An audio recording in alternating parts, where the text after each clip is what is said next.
बिस्मिल्लाहिर्रहमानिर्रहीम अस्सलाम वालेकुम। I hope you are all good.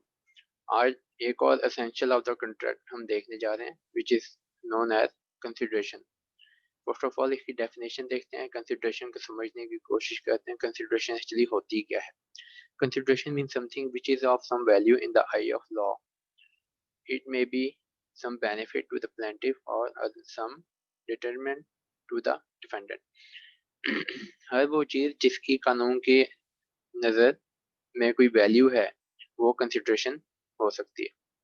इसकी एग्जांपल ऐसी है, mister A agree to sell his house to mister B for 50 lakh, B promise to pay rupees 50 lakh which is the consideration of A. ठीक है, तो ये आपकी consideration होगी। अब फिर हम देखते हैं essential of the valid consideration. ठीक है, ये 6 बेसिक एसेंशियल्स हैं। अगर ये फुलफिल होंगे तो आपकी जो कंसिडरेशन उसको वैलिड समझा जाएगा, अदरवाइज वो वैलिड नहीं होगी। फर्स्ट ऑफ ऑल है it move at the desire of the promisor. हमेशा जब भी कंसिडरेशन मूव होगी हमेशा प्रोमिसर के परमिशन से होगी, उसके कहने पे होगी। अगर प्रोमिसर आपको कंसिडरेशन का नहीं कहता और आप कंसिडरेशन लेके चलेंगे या पे ऑफ करेंगे तो नहीं, ऐसे नहीं चलेगा। ठीक है, हमेशा जब भी प्रोमिसर आपको कहेगा तब आपको कंसिडरेशन देनी पड़ेगी, अदरवाइज उसके बगैर आपकी कंसिडरेशन कंसिडर नहीं होगी। एग्जाम्पल देखते हैं, mister A house catches fire and B extinguish it without being requested to do so. Mister A के घर को आग लग गई और मिस्टर बी ने उनके बगैर परमिशन के, उनके कहे बगैर उनकी आग को बुझा दिया। अब मिस्टर बी मिस्टर ए से डिमांड नहीं कर सकते कि मैंने आपके घर को जलने से बचाया तो आप मुझे पेमेंट करें। ठीक है, क्योंकि यहाँ पे मिस्टर ए की परमिशन ज़रूरी थी, तो उसके बगैर आपकी कंसिडरेशन वैलिड नहीं होगी। ठीक है, मूव फ्रॉम पोमाइजी और एनी अदर पर्सन। जो आपकी कंसिडरेशन है वो पोमाइजी जो है, पोमाइजी जो है वो भी दे सकता है या थर्ड पार्टी भी दे सकती है, लेकिन उसके लिए एक शर्त है। वो शर्त ये है कि आपको पहले प्रोमिसर जो है उससे परमिशन लेनी पड़ेगी। ठीक है, एग्जाम्पल देखते हैं, X pay 50 lakh to Y directing him to build house for G. अब एक मिस्टर एक्स है, उन्होंने 50 लाख रुपया दिए मिस्टर वाई को। ठीक है, कि वो मिस्टर जेड के लिए घर को बिल्ड करें। ठीक है, वाई ने एग्री कर लिया कि ठीक है I will build that house. ठीक है, G is a party to the contract. G जो है वो कॉन्ट्रैक्ट में पार्टी तो है, लेकिन stranger to consideration he can enforce the contract.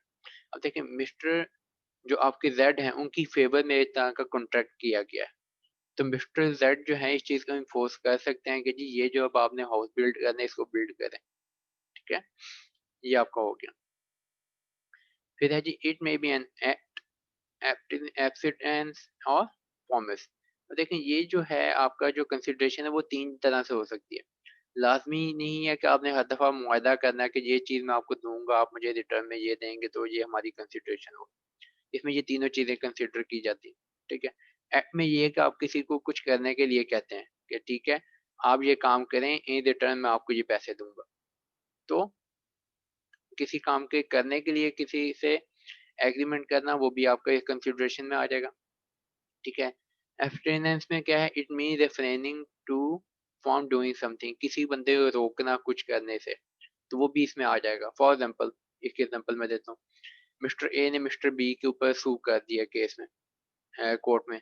ठीक है, तो अब मिस्टर बी मिस्टर ए को कहते हैं ठीक है आप कोर्ट से अपना जो केस है उसको विड्रॉ कर लें, कोर्ट में ना जाएं, ठीक है, कंप्लेन ना करें, मैं आपको इतनी पेमेंट कर देता हूँ ये रिटर्न, फॉर एग्जाम्पल 1000 रुपीज आपको पेमेंट करता हूँ।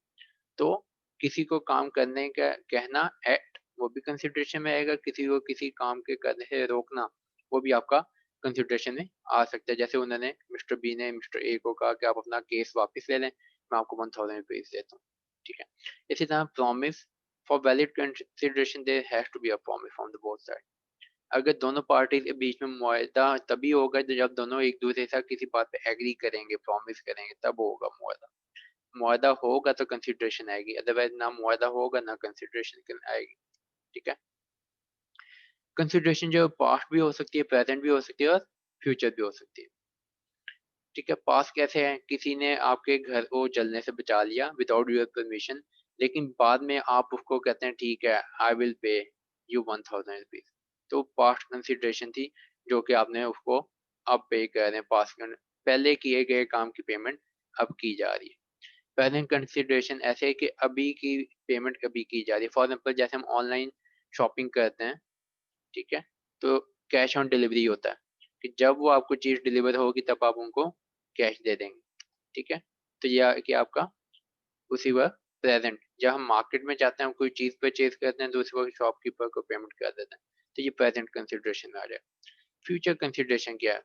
मैं किसी से मुआहदा करता हूँ कि जी आप मुझे 100 बैग ऑफ राइस जो है वो सप्लाई करेंगे और मैं आपको 100 बैग ऑफ राइस की पेमेंट करूंगा, लेकिन 1 महीने के बाद ऑन अ डेफिनेट एक डिफाइंड डेट होती है, उस डेट पे वो पर्सन आपको बैग डिलीवर करेगा और आप उसको पेमेंट करेंगे। तो ये फ्यूचर आपका जो एग्रीमेंट कॉन्ट्रैक्ट होता है वो फ्यूचर कंसिडरेशन में आ जाता है, ठीक है। Consideration need not be adequate, इस चीज़ को समझ लीजिए। लाजमी नहीं है कि कंसिडरेशन जो एडिक्वेट होगी, मुनासिब होगी तो कंसिडरेशन समझी जाएगी, अदरवाइज नहीं समझी जाएगी। अब एक बंदे के पास मोबाइल है, 50,000 का मोबाइल है, वो अपने दोस्त को कहता है ठीक है I will sell my mobile to you for 500 rupees, for 50 rupees, ठीक है। तो अब चीज तो असल वैल्यू तो उसकी 50,000 है, लेकिन आप उसको कह रहे हैं मैं आपको 50 रुपीज की दे रहा हूँ या 500 रुपीज की दे रहा हूँ, तो वो भी कंसिडरेशन कानून की नजर में वैलिड समझी जाती है, ठीक है। जैसे एग्जाम्पल है कि जी आप person is selling his house for 5,000 rupees, अब हाउस आपका 50 लाख रुपए का, आप उसको 5,000 रुपए में सेल कर रहे हैं, तो ये भी आपकी वैलिड कंसिडरेशन है, ठीक है।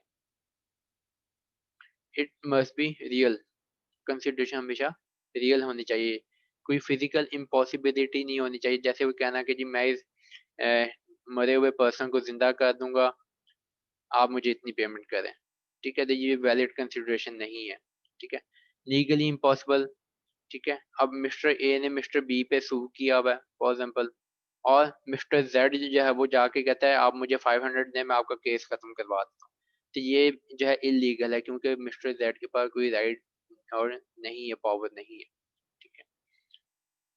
अनसर्टेन कंसिडरेशन नहीं होनी चाहिए। जैसे आप कभी भी फॉर एग्जांपल मैं आपको बड़ी मजे की एग्जांपल देता हूँ, जब आप किसी लेबर से काम करवाते हैं आप उसको ये नहीं कहते ठीक है अभी आज की दिहाड़ी तुम लगाओ काम करो, शाम को जो मुनासिब पैसे होंगे मैं आपको दे दूंगा, ठीक है। ये वाला काम नहीं होता, हमेशा डिफाइंड होता है कि जी आपको 800 रुपीज में दूंगा दिहाड़ी के, 1000 दूंगा, ये चीजें डिफाइंड होती हैं। अनसर्टेन कंसिडरेशन वैलिड नहीं होती, ठीक है। अनरियल कंसिडरेशन, ठीक है, अनरियल नहीं होनी चाहिए, लॉफुल होनी चाहिए। जैसे कि स्मगलिंग, मर्डर, जिस तरह की कोई भी चीज जो है वो आपकी कंसिडरेशन में नहीं आएगी, हमेशा कंसिडरेशन वैलिड होनी चाहिए। अब आ जाती हैं वो सिचुएशन, ठीक है, ये वो एक्सेप्शंस हैं जिसमें कंसिडरेशन डेवलप हो जाती है और उसको हम देखते हैं, ठीक है। Agreement on account of natural love and affection, इसमें 7 कैटेगरीज हैं, ठीक है। आपका नेचुरल लव, प्यार मोहब्बत में जो आप चीज़ें जो एक दूसरे को दे देते हैं वो आपकी वैलिड कंसिडरेशन में आ जाए, लेकिन उसके लिए क्या है, वो रिटन फॉर्म में होना चाहिए, रजिस्टर्ड होना चाहिए कानून में, ठीक है। प्यार और मोहब्बत के तहत जो है वो एक तरह की कंसिडरेशन डेवलप होनी चाहिए, और जो रिलेशनशिप बिटवीन द पार्टीज है वो क्लोज होना चाहिए। इस चीज़ को समझे, बाप बेटे को कोई चीज़ दे सकता है, बहन भाइयों को आपस में दे सकते हैं, ये वो वैलिड कंसिडरेशन है। लेकिन ये नहीं हो सकता कि मैं अपने किसी दोस्त के आगे या मैं आगे अपने किसी फ्रेंड को कोई चीज़ ऐसे नेचुरल लव के तौर पे दे दूं, आपको फर्स्ट रिलेशनशिप होना ज़रूरी है, तब आप ये नेचुरल लव और अफेक्शन के थ्रू कंसिडरेशन डेवलप कर सकते हैं। For example mister X promise his son to give 1000 in writing and get registered, अब मिस्टर एक्स ने अपने बेटे को कहा कि मैं आपको 1000 रुपीज दूंगा, मोहब्बत में जैसे फादर कह देते हैं कि जी 1000 रुपीज दूंगा, उन्हें रिटर्न भी कर लिया और रजिस्टर्ड भी करवा लिया।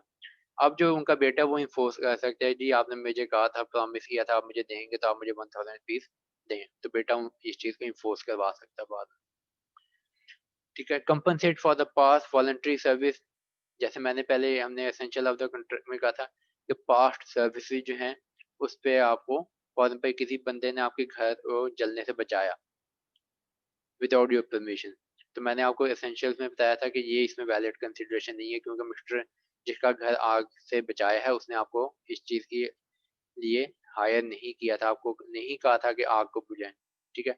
ये एक्सेप्शन है, तो यहाँ पे हम देखते हैं कि वो क्या चीज़ आएगी। पास्ट सर्विसेज़ में कहते हैं कोई ऐसी सर्विसेज़ जो पास्ट में आपने रिसीव की हों और आप बाउंड नहीं है पेमेंट करने के लिए, लेकिन बाद में आपको लगता है चलें ठीक है पेमेंट कर देता हूँ। आप वो कहते हैं जी मैं आपको ₹500 पे करूँ। आपने जो उस वक़्त में मुझे सर्विसेज़ प्रोवाइड की थी या उस वक़्त जो आपने मुझे हेल्प किया था, वो आपकी एक्सेप्शंस में आ जाएगी, वो वैलिड हो जाएगी। लेकिन उसके लिए लाज़मी है कि जिस बंदे ने वो पेमेंट करनी है वो उस पास्ट इवेंट में मौजूद हो। फॉर एग्ज़ाम्पल मिस्टर ए का एक्सीडेंट होता है रोड पे, मिस्टर बी जो है उनको फर्स्ट एड ट्रीटमेंट देते हैं, उनकी लाइफ सेव करते हैं, ठीक है? ये 1 महीना पहले की बात है, तो मिस्टर ए ने मिस्टर बी को कोई पेमेंट नहीं की, क्योंकि मिस्टर ए ने उनको नहीं कहा था कि उनकी लाइफ बचाएँ, ठीक है? 1 महीने के बाद मिस्टर ए कहते हैं कि नहीं मुझे जो है ना आपको आपने क्योंकि 1 महीना पहले मुझे हेल्प किया था, मैं आपको ₹1000 पे करूँ। ठीक है? तो ये आपकी वैलिड कंसिडरेशन में हो जाएगी, ठीक है? इंटेंशन क्या होनी चाहिए इसमें पार्टीज़ की कंपनसेट करने की होनी चाहिए कि मैं दूसरी पार्टी को कंपनसेट कर रहा हूँ। मिस्टर बी ने मेरी हेल्प की थी, मैं उनको कंपनसेट कर रहा हूँ और सर्विसेज़ जो है वो लीगल होनी चाहिए, इल्लीगल ना हो, ठीक है? इल्लीगल अगर कोई सर्विसेज़ प्रोवाइड की गई है, कोई ड्रग दी गई है, कोई अल्कोहल या इस तरह की कोई ऐसी चीज़ आपको प्रोवाइड की गई है जो गवर्नमेंट ने बैन की हुई है, तो वो इल्लीगल है। उसके पास्ट इवेंट के आप फिर बाद में कंसिडरेशन डेवलप नहीं कर सकते। आप पेमेंट नहीं करेंगे क्योंकि वो इल्लीगल सर्विसेज़ थी। एग्रीमेंट टू पे अ टाइम बाउंड डेट ये ऐसे ही है जैसे आपने किसी को पेमेंट करनी थी, 1 महीने उसने कहा जी 1 महीने के अंदर-अंदर आपने मुझे पेमेंट करनी है और 1 महीना गुज़र गया, ठीक है? अब आप बाउंड नहीं आप उसको पेमेंट करें, टाइम गुज़र गया। टाइम होता है ना, उस टाइम के अंदर-अंदर आपने जो है पेमेंट कर देनी होती है। अगर वो गुज़र गया तो you are not bound to pay लेकिन इन बाद में आप कहते हैं ठीक है I will pay the debt तो आपने दूसरी पार्टी से प्रॉमिस कर लिया कि ठीक है जी वैसे तो डेट गुजर गई है आपको जो मैंने पेमेंट करनी थी उसकी लेकिन चलें ठीक है मैं आपको रिटर्न दे रहा हूँ कि मैं आपको पेमेंट करूंगा और इतनी पेमेंट करूंगा तो वो भी आपकी वैलिड कंसिडरेशन में आ जाएगी। Agreement to give something a gift आप किसी को कोई चीज गिफ्ट दे देते हैं तो आप गिफ्ट वापस नहीं ले सकते, ठीक है? फॉर एग्जाम्पल अगर आप किसी पर्सन को कहेंगे ये मेरा मोबाइल है मैं आपको गिफ्ट देता हूँ, तो बाद में ये नहीं हो सकता आप उस पर्सन को कहें जी ये गिफ्ट आप मेरा मोबाइल मुझे वापस कर दें, नहीं हो सकता। आपने उसको गिफ्ट दिया हुआ है, ठीक है? इस तरह agreement to act as agent इसके लिए लाज़मी नहीं है कि रिटर्न हो या कुछ हो। एक पर्सन ने दूसरे पर्सन को हायर किया कि आप मेरे बिहाफ पे एज एन एजेंट वर्क करें, तो वो जो प्रिंसिपल है वो बाउंड है, ठीक है? एजेंसी और प्रिंसिपल और ये सारी चीज़ें जो इन डिटेल अगले लेक्चर्स आने वाले हैं यूनिट में, चैप्टर जब कवर करें तो वहाँ इन डिटेल हम देख लें। यहाँ पे सिंपल ये अंडरस्टैंड कर लें कि for a valid consideration principal और एजेंट का जो बीच में रिलेशनशिप है उसमें वो एक दूसरे को बाउंड कर सकते हैं फॉर कंसिडरेशन, ठीक है? Agreement to limit by the form busy ये ऐसे ही है जैसे किसी पर्सन ने मुझे 5000 देने थे लेकिन वो पर्सन मुझे 2000 देता है और मैं कहता हूँ ठीक है आप मुझे बाकी जो पैसे हैं वो माफ़, आपने जो 5000 देना था वो आप ना दें, आपने 2000 दिया ना बस यही काफ़ी है। तो बाकी आपने वेव ऑफ कर दिया, तो ये भी आपके वैलिड उसमें आ जाएगा, ठीक है? एक्सेप्शंस है कंसिडरेशन की। फिर है एग्रीमेंट टू डोनेट अगर आप किसी के साथ एग्रीमेंट कर लेते हैं डोनेट करने का कि ठीक है जी मैं फॉर एग्ज़ाम्पल आपको इतने पैसे डोनेट करूँगा, तो आप ये काम कर लें। एक कॉमन एग्ज़ाम्पल ऐसी है अगर आप कोई मस्जिद मॉस्क में कुछ डोनेशन करते हैं। आप किसी के मुआहदा करते हैं कि ठीक है मैं आपको 50,000 रुपया दूँगा मस्जिद की तामीर के लिए। अब होता क्या है उस पर्सन ने अब यहाँ पे 2 केसेज़ आते हैं। उस पर्सन ने क्योंकि उसको पता था आपने 50,000 देने हैं उसको, तो आप उस बंदे ने आगे से जो है ना सीमेंट और बजरी और ईंटें मँगवा ली कि चलो पीछे से पेमेंट आएगी तो मैं बाद में पेमेंट कर दूँ। अब बाद में आप कहते हैं नहीं जी मैं आपको पेमेंट नहीं करूँगा। तो वो जो पर्सन है वो आपको कोर्ट में केस कर सकता है आप पे कि जी इस पर्सन ने मुझे कहा था कि मैं आपको 50,000 दूँगा, मैंने उस लिहाज से मटीरियल मँगवा लिया है, अब ये पैसे नहीं दे रहा। तो कोर्ट आपको कहेगी कि क्योंकि उस पर्सन ने चीज़ें मँगवा ली हैं तो यू आर बाउंड टू पे 50,000 रुपीज़। ये हो गया पहला केस। अब यहाँ पे आता है दूसरा केस। दूसरे केस में क्या होता, एक पर्सन ने मैंने इसी केस को लेके चलते हैं। मैंने किसी मस्जिद में कहा कि ठीक है मैं आई विल पे यू 50,000 रुपीज़ मस्जिद की तामीर के लिए। पर्सन कहता है ठीक है, लेकिन हफ्ते बाद मैं उस पर्सन को कहता हूँ कि नहीं मैं आपको पे नहीं कर रहा, तो वो मेरे पे सू नहीं कर सकता। उसकी वजह ये है कि उसने कोई मटेरियल परचेज नहीं किया, कि उसने कंस्ट्रक्शन शुरू नहीं की, कि उसने अपनी कॉस्ट इंकर ही नहीं की, जिसकी बेस पे वो ये कह सके कि जी अब आपको मुझे पेमेंट करनी चाहिए। तो ये सेकंड केस हो गया। ठीक है, डॉक्ट्रिन ऑफ पेविटी ऑफ कंट्रैक्ट। ठीक है, इसके अंदर जो है ना दो कंसिक्वेंसेस हैं। ये पहला पॉइंट है, वो कहते हैं जी a person not party to to the contract can not sue even though contract is made for his benefit. वो कहते हैं जी अगर कोई पर्सन डायरेक्टली इन्वॉल्व नहीं है कॉन्ट्रैक्ट में, तो वो उस कॉन्ट्रैक्ट का चाहे बेनिफिट उसी को होना हो, तो वो पर्सन जो है वो सू नहीं कर सकता। फॉर एग्जाम्पल मिस्टर ए और मिस्टर बी प्रॉमिस करते हैं, एग्री करते हैं कि जी हम जो है ना हर महीने 5,000 पे करेंगे मिस्टर सी को। ठीक है, ताकि उनकी माली मदद हो जाए। अब मिस्टर सी पार्टी तो है कॉन्ट्रैक्ट की, लेकिन उनका कॉन्ट्रैक्ट के साथ कुछ लेना देना नहीं है, तो वो उस तरह से उनको सू नहीं कर सकते। ठीक है, फिर है जी stranger to the contract can not sue. Obvious सी बात है, कोई अननोन पर्सन है, कोई स्ट्रेंजर है, तो कभी भी कॉन्ट्रैक्ट दो बंदों के दरमियान मुआहदा हुआ तो तीसरा बंदा आके उनके ऊपर सू नहीं कर सकता। ठीक है, उसके पास कोई राइट नहीं है। ठीक है, अब ये कौन कौन से सिचुएशंस ऐसी हैं जिसके अंदर ये वाला केस राइज होगा। For example trust. ठीक है, आप कोई ट्रस्ट डेवलप कर लेते हैं किसी बंदे के बेनिफिट के लिए। फॉर एग्जाम्पल दो पर्सन मिलते हैं और एक ट्रस्ट डेवलप करते हैं, ट्रस्ट अकाउंट ओपन करते हैं for the benefit of the third person. अब थर्ड पर्सन के फायदे के लिए कॉन्ट्रैक्ट किया गया। ठीक है, अब होगा क्या, वो जो बेनिफिशियरी है वो क्या करेगा, वो सू कर सकता है। He can sue for the enforcement of the contract, क्योंकि उसके बेनिफिट के लिए किया गया। ठीक है, फॉर एग्जाम्पल आपकी मदर हैं, ठीक है, दो भाई हैं, उन्होंने अपनी प्रॉपर्टी वगैरह डिवाइड किया है, वो कहते हैं जी मदर को हमने हेल्प आउट करना है, उनको सर्वाइव करने में, उनको जो है मंथली हम इतना इतना पे करें, हमें ट्रस्ट डेवलप कर लेते हैं। ठीक है, तो उनकी जो मदर है वो इस चीज़ को बाद में इन्फोर्स कर सकती हैं कि जी अब मेरे बच्चों ने ये मुआहदा किया था तो अब वो मुझे पे भी करें हर महीने। ठीक है, ये हो गया ट्रस्ट। ठीक है, इसी तरह आपका चार्ज है, a person in whose favour charge is created can sue for enforce it. Charge में ये होता है किसी इमूवेबल प्रॉपर्टी के ऊपर चार्ज डेवलप हो जाता है। ठीक है, जैसे मॉर्गेज का कंसेप्ट है, रहन रखवाना, गिरवी करना। ठीक है, इसी तरह अगर किसी प्रॉपर्टी के ऊपर चार्ज डेवलप हो जाए तो उसमें जो भी जिसकी फेवर में वो चार्ज डेवलप किया जाता है वो कैन ही कैन और she can enforce the charge. ठीक है, जिसकी फेवर में डेवलप होता है। इसी तरह फैमिली सेटलमेंट है, provision made for the family member can enforce it. With in family member अगर कोई सेटलमेंट हुई है और उसका बेनिफिट किसी और फैमिली मेंबर को मिलना है तो उसका वो इन्फोर्स कर सकता है। माँ बाप ने कोई एग्रीमेंट किया बेटे या बेटी को सपोर्ट करने के लिए कि जी हम इस तरह से इसको सपोर्ट करेंगे, तो बाद में वो जो बेटा या बेटी है वो उस चीज़ को इन्फोर्स कर सकता है कि जी आपने ये एग्रीमेंट किया था तो आप इस चीज़ को फॉलो भी करें, अडॉप्ट भी करें, फुलफिल करें। ठीक है, इस तरह एजेंट की बात हो रही है, principal can sue the agent और party can sue the principal. अगर कोई प्रिंसिपल एजेंट का वो है रिलेशनशिप डेवलप हुआ हुआ तो क्या होगा, कोई सी भी कॉन्ट्रैक्ट या किसी भी सिचुएशन के अंदर प्रिंसिपल अगर एजेंट के ऊपर सू कर सकते हैं, एजेंट प्रिंसिपल को सू कर सकते हैं, इवन जो पार्टी टू द कॉन्ट्रैक्ट है वो भी इन दोनों को सू कर सकती है in case of any problem. ठीक है, असाइनमेंट में क्या आएगा, अ राइट अंडर कॉन्ट्रैक्ट और by law assigned by can enforce the benefit. ठीक है, किसी कॉन्ट्रैक्ट के मुताबिक आपने कोई असाइनी रख दिया है तो assignee can enforce the benefit. इसके एग्जांपल ऐसे है, mister A assign his life insurance policy in favour of his wife. ठीक है, मिस्टर ए ने अपनी लाइफ इंश्योरेंस जो थी अपनी वाइफ के फेवर में असाइन कर दिया, तो उनकी जो वाइफ है वो इस चीज़ को इन्फोर्स कर सकती हैं कि उसको यूटिलाइज किया जाए लाइफ इंश्योरेंस को। ठीक है, अब कंसिडरेशन कौन सी है, कंसिडरेशन ऑब्जेक्ट ऐसे कौन से हैं जो कि अनलॉफुल हो जाएंगे। अनलॉफुल में पहली बात ये कि फॉरबिडन बाय लॉ हो, आपका जो कानून है उसने आपको इस चीज़ की इजाज़त नहीं दी हुई। फॉर एग्जाम्पल कानून आपको ये नहीं कहता कि आप ये घर खरीदें और इन रिटर्न आप उसको कहें जी मैं आपको ड्रग्स दूंगा या आपको ये दूंगा या ऐसी कोई इलीगल कोई एक्टिविटी परफॉर्म करें, ये इलीगल कंसिडरेशन दूंगा, ये आपका इलीगल में आ जाएगा।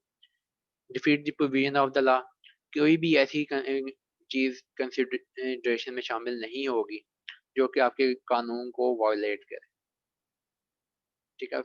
थर्ड है फ्रॉडलेंट, कोई भी कंसिडरेशन अगर धोखे के जरिए हासिल की गई है तो वो लॉफुल नहीं होगी।